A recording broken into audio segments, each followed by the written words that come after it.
Today, we're going to be talking about pricing your house correctly when selling. Ready, set, go.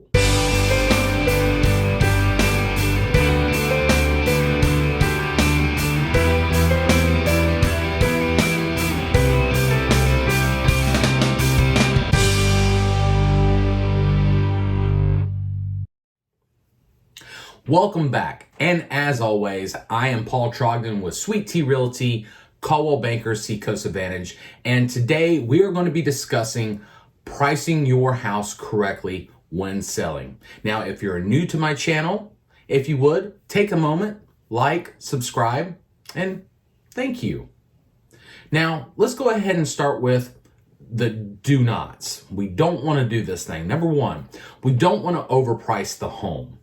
We don't want to say, let's just see what we can get. Let's just see what's out there. Now, some of this does depend on a market of whether or not we're going towards a seller's market compared to a buyer's market. But more times than not, you don't want to just put it out there $10,000, $15,000 overpriced and just let it sit.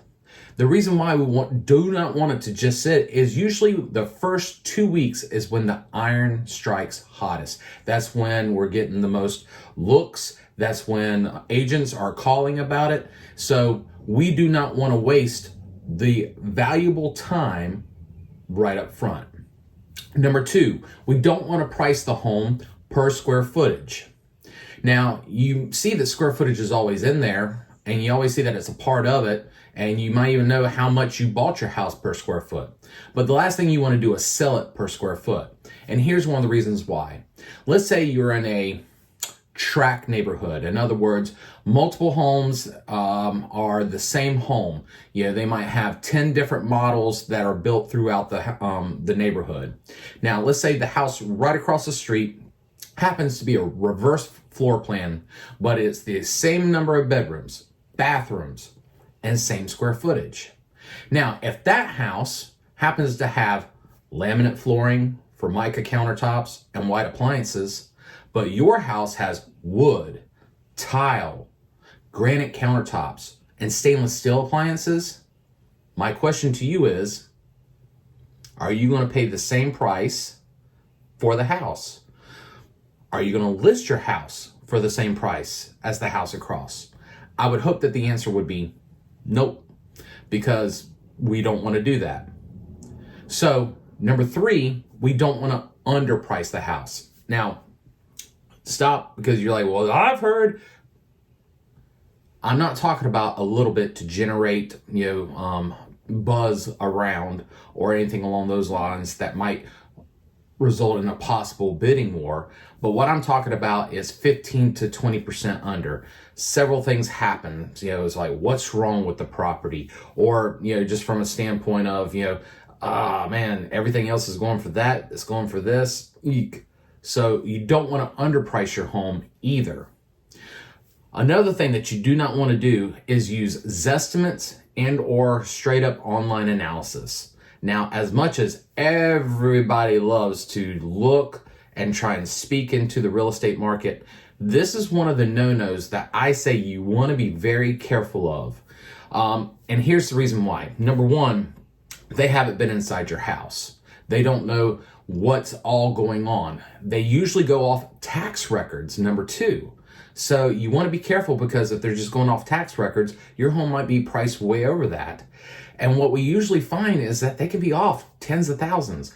More times than not, overpriced. So whenever an agent like myself comes in, you're sadly, distraught because, you thought you were going to get $500,000 for a $425,000 house.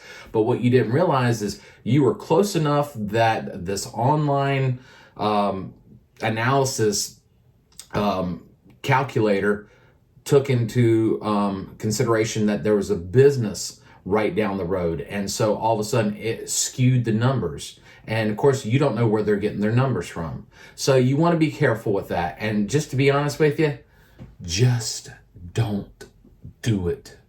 Please, just don't. Okay? Now, with that said, the question is what do we do? What is it that we want to do? So first of all, I want you to call me. Okay? Allow me to do a full, true market analysis for your house where I'm looking at similar bedrooms, similar bathrooms, similar condition, the lot size, currently what's on market and what has just sold. And the other thing that I'll be looking at along with that is the price, the list price versus the sell price. Was it sold 10% under what they listed it for? Was it only 2%? But what I'm going to do is I'm going to give you a good range of where your house lies. Not an exact price, because everything is always negotiable. But what we're going to be looking at is, if the house is worth, around 300,000, I'm not going to say 300,000 because I'm not exactly sure where things lie, because there's always that fluctuation. But I'm going to look and I'm going to be able to say it's 295 to 305, 290 to 307. There's always going to be a range so that we know where we are sitting overall. Number two, things to do. You need to know your motivation. All right? What's most important to you? Time or money? Now, I know the answer is both. And that's my job, and my goal is to get you both. But if it is a matter of time is more important than money, maybe we list the home a little bit less than the average price. If it's a matter of I gotta have every dime possible, maybe we list slightly over. And again, like I said, just slightly over. We want to be careful not to overprice the home. Now that falls into category number 3 of strategies, okay, of things to do. You want to be working with somebody that has strategies in place.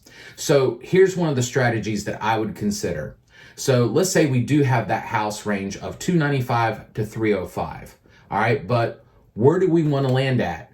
Well, Paul, you just said that, we don't want to be overpriced, but I got to have the most amount of money. So based off of not overpricing the house, but yeah, I got to have the most amount of money, and the range is, 305 is the top end. I'm going to go 305. Great, let's do that. Except, hold up for a second. One of the things that happens whenever agents and people looking online, looking in the multiple listing service, wherever they're looking at, what happens is they usually go in 50, possibly 25, but usually $50,000 increments. So if we have somebody looking from 250 to 300,000, and you have somebody looking from 300 to 350,000, if we're listed at 305, with 300 being our median point, think of all the people that we are losing out showing the home to if we list at 305.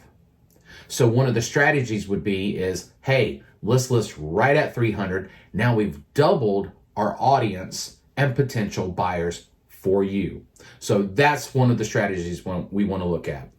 A second strategy, as I mentioned before, is that we actually list below list price. So again, let's use the same house, 295 to 305, 300 being that median price and probably right on.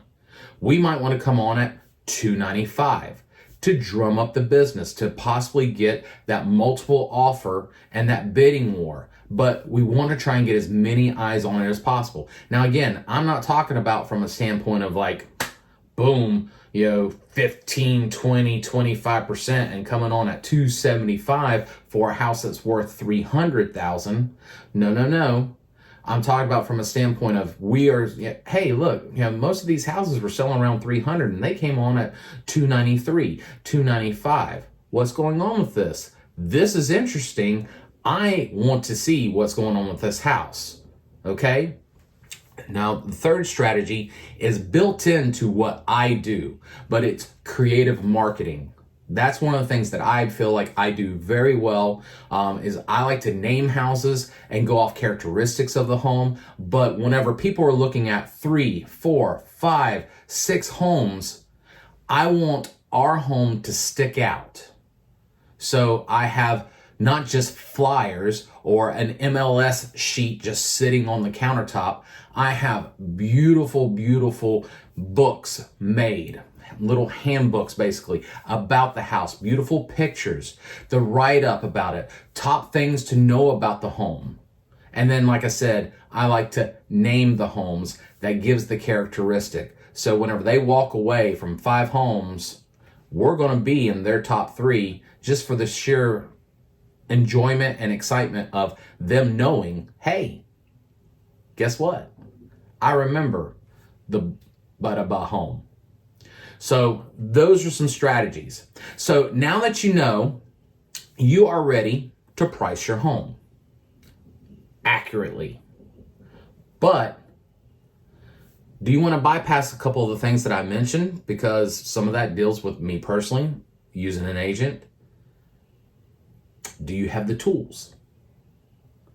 If not, allow me to do the work that I can do for you. In fact, what I would like for you to do is click right up over here and get a quick free home evaluation. No obligation or anything like that, but by clicking up over here, what you'll be able to do is go to my website and get that home evaluation. Now, if you like what you saw today, please like, comment, share, and subscribe. I would thank you most heartily for doing that. I do post videos weekly, and I also do live market updates and some live tips and sips throughout the month, throughout each week. So join me 7 p.m. on those.